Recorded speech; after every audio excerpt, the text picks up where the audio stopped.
Là, on est en plein cœur de la cité des 3000, 20 000 habitants. C'est le quartier où j'ai grandi, c'est le quartier où j'ai fait mes 400 coups. Je suis français d'origine malienne. Et depuis 4 ans, on a créé un mouvement qui s'appelle La Révolution est en marche. Un mouvement qui a pour but de gommer les inégalités sociales, de prôner le savoir-vivre ensemble et le faire ensemble, mais surtout de faire comprendre que tout à chacun, il a une force en soi, il a une citoyenneté et qu'il peut agir dans son environnement. Donc on se retrouve ici dans le quartier des 3000 à Aulnay-sous-Bois, c'est ton quartier, c'est ici que tu as grandi. Est-ce que tu peux nous parler de ce quartier, de ce qu'il représente et de ce qu'il évoque pour toi? Ah, ce quartier, il évoque beaucoup. Déjà, il évoque ma jeunesse, il évoque les moments les plus durs que j'ai pu vivre dans ma vie. Il évoque aussi la débrouillardise, mais aussi, et ça je pense que c'est le plus important, l'entraide et la solidarité. Et c'est un quartier quand même où il y a plus de 20 000 habitants. C'est un quartier qui est une ville, où il y a plusieurs micro-quartiers, parfois qui s'affrontent, parfois qui sont ensemble, parfois ils vont œuvrer ensemble, mais voilà, c'est ça qui fait la richesse de ce quartier. C'est un quartier où il y a près de 80 nationalités. Voilà, c'est vraiment un quartier cosmopolite. C'est un quartier où il y a vraiment un partage des richesses. T'as pas besoin de partir du quartier pour parler chinois, parler indien, parler marocain, parler algérien, parler malien, parler sénégalais, parler comorien. Et, et c'est un quartier aussi où à partir du moment tu as su faire face à tous les bâtons que cette société peut nous mettre, dans ce quartier, tu arrives à t'émanciper, crois-moi, tu pourras t'émanciper dans n'importe quel milieu. C'est pour ça que j'ai pu mettre le mouvement La Révolution est en marche en place et qui tient depuis plus de 4 ans. Donc, c'est un quartier qui a marqué ta vie. Est-ce que tu peux nous dire le moment qui t'a le plus marqué dans ce quartier, que ce soit un bon ou bien un mauvais moment? Après, j'en ai tellement vécu. Retenir qu'un moment, ça peut être que difficile. Mais si je dois retenir vraiment un moment, ben, c'était ici, là où on est, où ben, j'ai subi une violence policière qui m'a amené à l'hôpital et j'ai été abandonné à l'hôpital. Ça, c'est vraiment un moment qui m'a marqué, car à l'époque, il n'y avait pas les vidéos, les téléphones portables et tout, etc. Et c'est là qu'on pouvait aussi constater qu'il y avait vraiment un mépris de notre population, habitants des quartiers des cités. Car comment violenter une personne devant du monde et pouvoir l'abandonner à l'hôpital, sans même se poser la question est-ce qu'ils allaient avoir une répercussion judiciaire.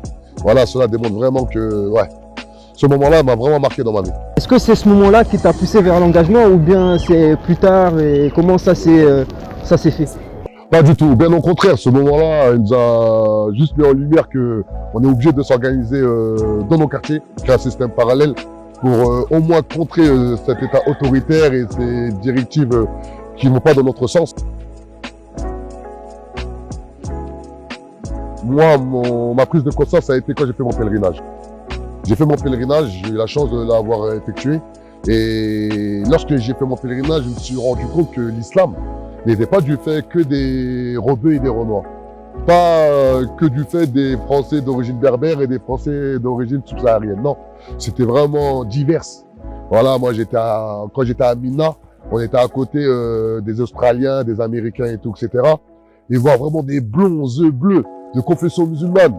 Lorsqu'on va vers les stèles, t'as une grande avenue, on dirait une autoroute remplie, bondée de monde. T'as des Asiatiques, t'as des personnes d'Amérique latine, t'as des personnes d'Afrique. Tous ensemble, on fait que un et indivisible. La vérité, ça m'a mis une claque. C'est vraiment ça qui a fait que quand je suis revenu en France, je me suis posé une question hyper simple.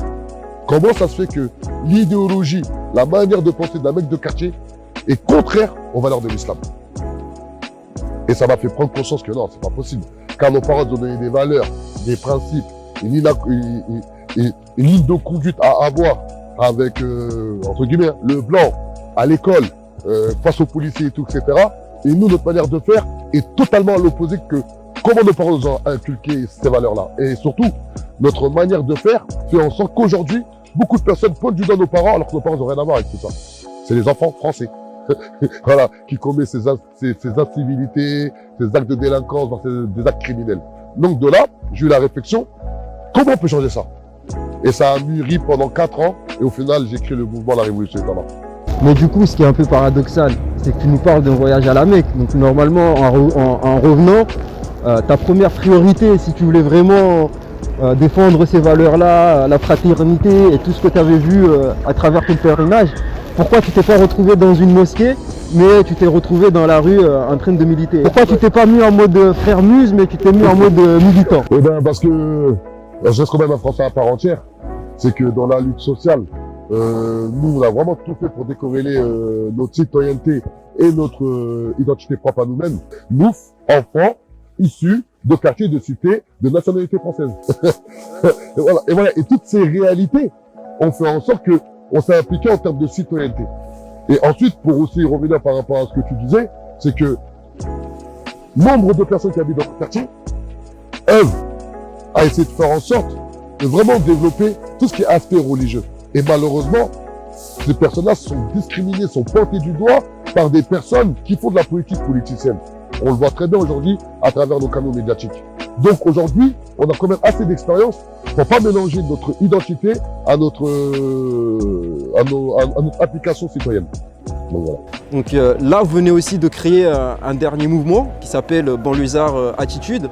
Est-ce que vous pouvez nous expliquer la différence qu'il y a entre Banlieusards Attitude et La Révolution est en marche? Alors, le mouvement La Révolution est en marche, c'est vraiment un projet qui a pour but vraiment d'accompagner les personnes à titre individuel ou des actions à titre collectif.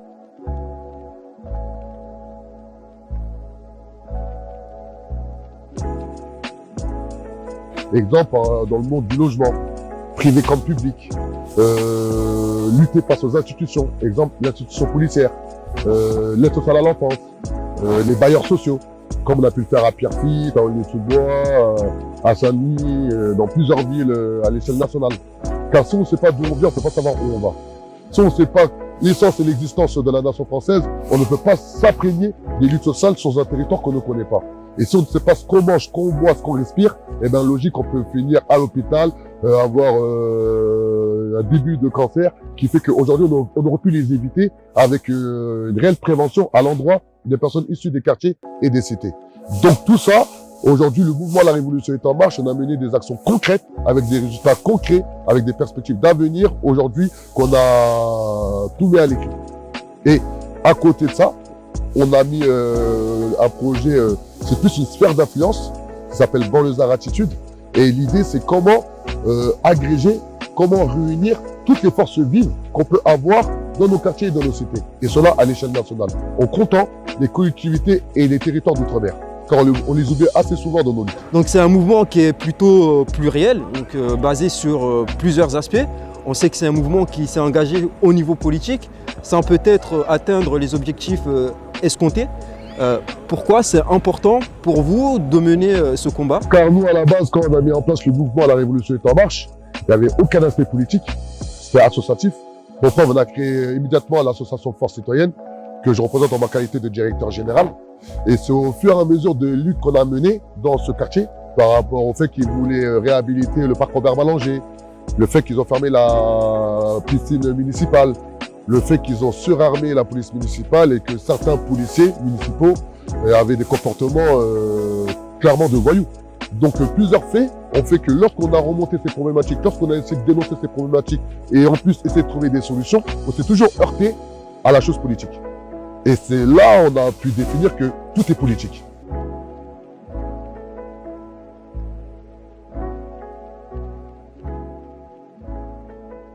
Donc nous on pensait naïvement que par le biais politique, on pouvait réellement faire changer les choses, vraiment imposer une manière de voir la vie dans nos quartiers et dans nos cités, mais surtout remonter aussi la voix de la majorité silencieuse. Et à vrai dire, après nous, c'est notre expérience, hein, on s'est dit qu'on avait fait fausse route. Pour nous, on voit autre chose. On voit plus l'union populaire des forces diverses qu'il peut y avoir dans nos quartiers, afin de pouvoir avoir un réel poids dans tout ce qui est sujet sociétaux.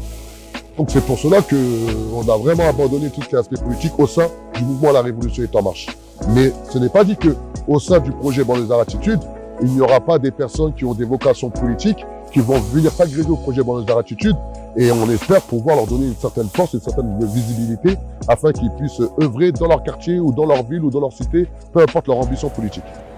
On sait aussi que c'est aussi un mouvement qui s'est aussi engagé entre guillemets dans la convergence des luttes avec pas mal d'associations, avec pas mal de mouvements, avec pas mal de marches, donc avec les Gilets jaunes, avec les zadistes, avec Passons-nous.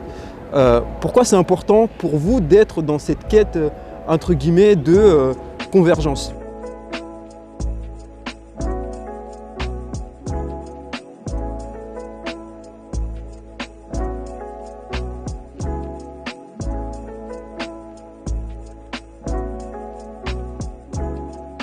Nos actions ont fait que, par la force des choses, on a créé des ponts avec multiples organisations qu'il peut y avoir aujourd'hui à l'échelle nationale, dont, que tu connais très bien par son nom, que ce soit les syndicalistes du Front Social, la ZAD de Notre-Dame-des-Landes, on est parti là-bas à 5 reprises, eux-mêmes sont venus à Aulnay-sous-Bois à 5 reprises, les Gilets jaunes. Et voilà, et nous l'idée aussi, le fait aussi d'aller vers d'autres mouvements, que d'autres mouvements viennent vers nous, on veut aussi pas montrer que dans les quartiers et dans les cités, on est ouvert. Quand on a trop l'image que nous, dans les cités, dans les quartiers, on est renfermés sur nous-mêmes, on est réfractaires à la coalition afin de émanciper nos quartiers, alors que non. Et c'est pour ça qu'on a créé le projet Banlieusards Attitude. Banlieusards Attitude n'est pas un projet politique.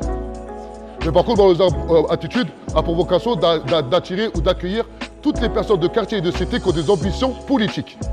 Car nous, dans nos quartiers, dans nos cités, on a beaucoup de personnes qui ont des ambitions politiques. Malheureusement, par manque de financement, ils rentrent dans des partis traditionnels et au final, ils se font boire. Banlieusards Attitude, il a pour vocation de réunir les gens. Ça se trouve, il y a une personne, elle est LR. Ça se trouve, lui, il est UDI. Ça se trouve, lui, il est PS. Attends, je donne des exemples. Ça se trouve, lui, il est communiste. Là, l'objectif, c'est que vous, par rapport à votre réseau, des gens que vous connaissez, ça serait bien de les attirer à venir au sein de Banlieusards Attitude. Pourquoi? Car l'idée, comment ça se fait qu'entre vous-même, on n'arrive pas à créer une sphère que déjà on se met tous d'accord comment on développe nos quartiers? Comment ça se fait qu'aujourd'hui, nous, on a des frères et des sœurs qui ont grandi dans les mêmes réalités, dans les mêmes cités, dans les mêmes galères et se divisent à cause d'appareils politiques traditionnels qui ne connaissaient pas nos réalités? Et il faut que nous, on arrête de se critiquer, se diviser avec les outils de nos adversaires. Et regardez, je redonne encore l'exemple du CRIF. Le CRIF, il faut le donner du CRIF, ils invitent des gens de gauche, des gens de droite. De tout, ils arrivent à faire en sorte de au moins protéger les Français d'origine israélite. Nous, il faut qu'on protège les Français qui habitent dans les quartiers et dans les cités. Et nous, la chance qu'on a, regardez là ici. Regarde, on est toute origine, toute confession, identité de genre, orientation sexuelle, on n'en a rien à cirer. Car nous, notre socle commun, c'est de développer les quartiers et les cités. Notre socle commun, c'est d'avoir une réelle force dans nos quartiers et dans nos cités. Il manquait vraiment un projet qui soit vraiment au-dessus de toutes les entités, de toutes les obédiences politiques, de tous les courants de pensée, qui vraiment a comme socle la banlieue et uniquement la banlieue. Donc les plus méfiants, les plus réfractaires te diront que encore un mouvement en plus. Qu'est-ce qui différencie le mouvement Banlieusards Attitude des autres mouvements?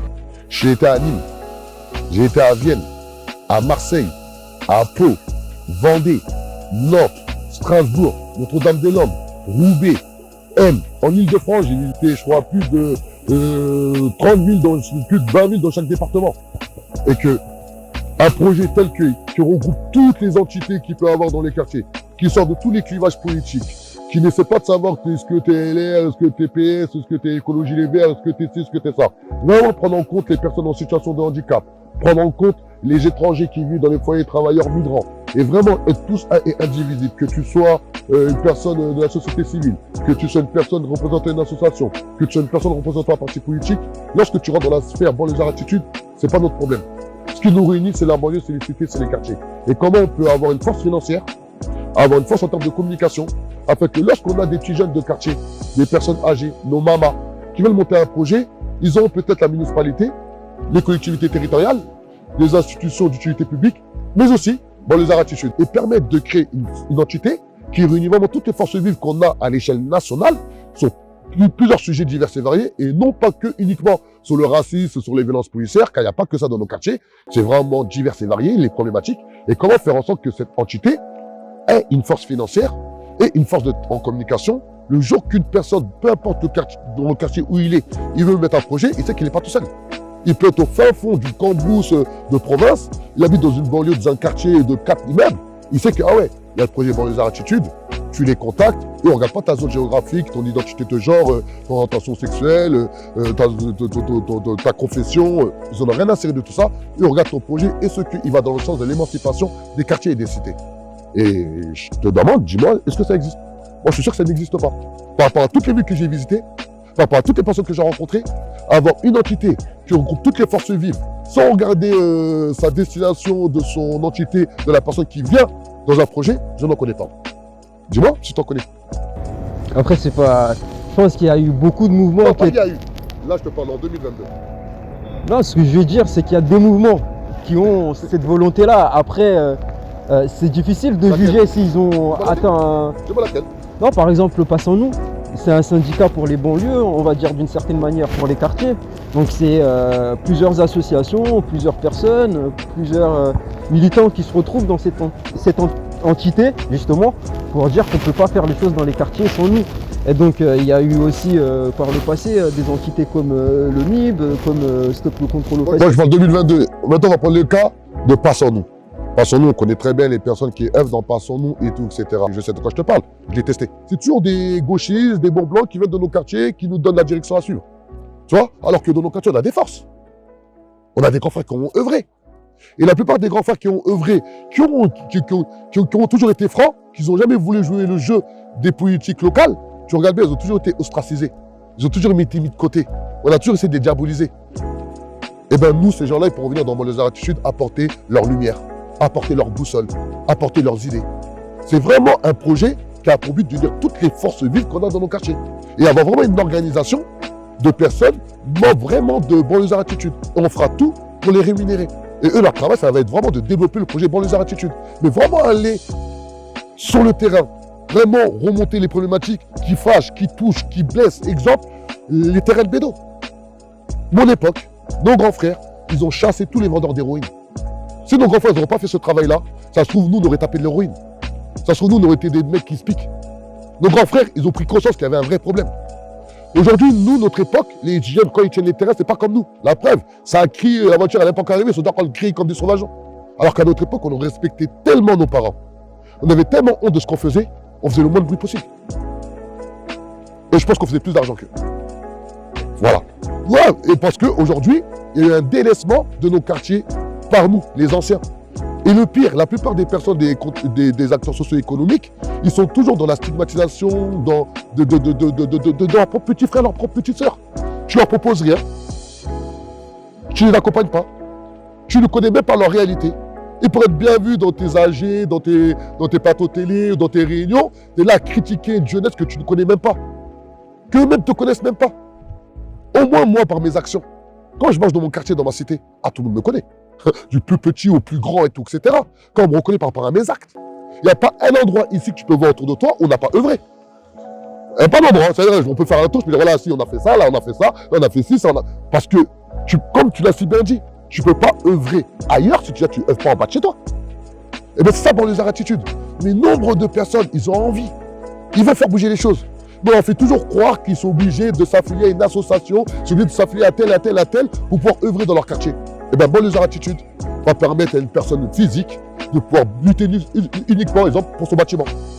Mais moi, elle saura que quand elle va venir nous voir, on pourra l'orienter, lui financer. En gros, elle ne va pas compter uniquement sur les institutions. Car moi, c'est ce que j'ai pu voir dans mes luttes. Dans toutes les villes où j'ai lutté. Toutes les villes, et même à Clichy-sous-Bois. Je me suis toujours heurté à des élus qui protégeaient le maire. À des élus qui protégeaient l'entité collectivité territoriale. À Clichy-sous-Bois, ça s'est bien passé. À Pierrefitte, ça s'est mal passé. À Saint-Denis, ça s'est très mal passé. À Aulnay-sous-Bois, ça s'est bien passé car c'est ma ville. Pour m'envoyer des sbires pour essayer de me menacer, c'est ma ville. Et bien ça ne doit plus exister. Là, on est sur une période électorale, donc avec pas mal de candidats, avec pas mal de propositions. Toi, quel serait le candidat qui pourrait le mieux porter les revendications et les aspirations qui sont défendues par Banlieusards Attitude? Je vais être franc avec toi. Je vais te choquer, je pense. Mais c'est la majorité silencieuse. Pour moi, le biais du vote, c'est adouber la servitude volontaire. C'est déléguer son pouvoir, sa souveraineté individuelle et la donner à une personne tiers. Et c'est pour cela que nous, dans nos quartiers, dans nos cités, on a eu beaucoup de personnes frustrées par rapport à ça. C'est-à-dire qu'ils ont été approchés par des politiques. Les politiques leur ont fait croire monts et merveilles. Donc eux, ils ont donné corps et âme, et avec une réelle volonté de faire bouger les choses. Allez voir les gens du quartier, t'inquiète pas, ça va bouger. Ils ont fait même des promesses à la place de leur appareil politique ou du maître qui servent. Et au final, le résultat n'a pas été au rendez-vous. Et au final, ces personnes-là, elles ont été pointées du doigt par des mecs de la cité et qu'eux, aujourd'hui, diabolisent les appareils politiques. Pourquoi? car ils ont délégué leur souveraineté individuelle à une personne tierce qui représente un groupe politique. Et nous, on veut sortir de tout ça. Dans tout ça, on a parlé de beaucoup de choses, on a parlé des quartiers, on a parlé du militantisme, on a parlé de la jeunesse, on a parlé de la religion. Donc si tu avais une seule mesure à prendre, laquelle tu prendrais? Tu as pu créer là immédiatement. Imposer le mandat impératif, c'est-à-dire réformer l'article 27 de la Constitution. Car la Constitution française, il y a plus de 80 articles. Pour moi, à titre personnel, il n'y a pas tout à changer. Il y a l'article 69 et l'article 27. Mais surtout l'article 27. Pourquoi? Car malheureusement, en France, on a aboli, du moins on a interdit le mandat impératif. Et on est dans un mandat représentatif. C'est-à-dire, lorsque tu votes pour un élu, l'élu, pendant son mandat, il est intouchable. C'est-à-dire, il prend des décisions en son nom propre. Alors qu'à partir du moment où tu es mandaté par une population, normalement, tu dois représenter la population. C'est-à-dire, avant de prendre des décisions, tu dois consulter la population qui t'a élu. Et normalement, tu dois prendre des décisions à l'Assemblée nationale au nom de la population qui t'a élu. Et ça n'existe pas en France. Ça a été interdit. C'est interdit depuis la 5e République. Et bien moi, si je dois changer quelque chose dans ce pays, imposer le mandat impératif, ça changerait énormément de choses dans la manière de voir la chose politique dans nos quartiers et dans nos cités. Notre entretien touche à sa fin. Est-ce que vous aurez un dernier mot à rajouter? Le dernier mot que j'ai à rajouter, c'est qu'on est dans un beau pays. On est vraiment dans un pays qui a une belle histoire. Nous, Français d'origine étrangère, nous, Français issus de quartiers, nous, Français de confession quelconque, des religions du livre, on n'est pas là par hasard. Et que quand on connaît l'histoire de France, nombre de problèmes qu'on vit aujourd'hui, ils ont déjà été réglés dans le passé par nos anciens. Et ce qui a fait qu'on a eu énormément d'évolutions sociales. On n'a pas eu ces évolutions sociales du fait que nos dirigeants, nos élites ont voulu. Non, c'est que nos anciens et nos anciennes de la rue, du ghetto, des barrios, des bidonvilles, des villages se sont organisés, ont monté des barricades afin de faire en sorte que la population de France puisse s'émanciper. Et bien moi, mon rêve, c'est vraiment que par l'instruction, on puisse s'émanciper. Tant qu'on n'est pas instruit, tant qu'on ne sait pas de quoi on parle, tant qu'on n'arrive pas à parler de choses aussi profondes avec des mots hyper simples, comme je l'ai fait avec toi en étant en plein milieu de mon quartier, on ne pourra jamais être craint de nos adversaires politiques. Car nos adversaires politiques, ils ont compris une chose, on manque énormément d'instruction.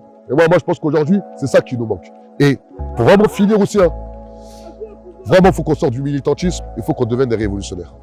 Car pour moi, il y a vraiment un fossé entre le militant et le révolutionnaire. Le militant, il est dans une posture, il a trop de haine, il met de la haine dans le cœur des gens, il n'a pas d'objectif, il ne s'organise pas, il pense qu'il a la sauce infuse, il pense qu'il a le monopole d'une lutte. C'est horrible d'être un militant. Je ne sais même pas comment les gens peuvent se définir en tant que militant. Voilà ce que j'ai à dire. Et malheureusement, beaucoup de militants, je l'ai vu moi, ils sont beaucoup dans « Ouais, nous on est des Nord-Africains, nous on est des Noirs, nous on est ici, nous on est des ça. » Ouais, ok, mais ça c'est ton identité propre normalement. Et que tu as beaucoup de militants, ils mettent trop de haine dans le cœur des gens. Et qu'ils tiennent des discours sur des plateaux télé, dans des AG, que ces gens, quand tu entends le mot quartier populaire, ça c'est plus des militants qui veulent tenir ou des gens qui vont œuvrer, on va dire, dans le monde social. Mais dans ma cité, dans mon quartier, quand tu parles à un mec, lui c'est un mec de quartier, ça s'arrête là, point. Et je pense qu'il est plus français que certains militants, comme ils veulent le dépeindre, qu'il est français avec des origines et tout, etc. Car nous, on se bute pour nos terrains. On se bute pour nos quartiers. Et il faut qu'on arrête d'être des étrangers dans notre propre pays. Et beaucoup de militants, surtout par rapport aux violences policières et tout, etc., ils nous donnent une image dans les quartiers qu'on n'a pas. Dans les quartiers, on n'est pas des victimes.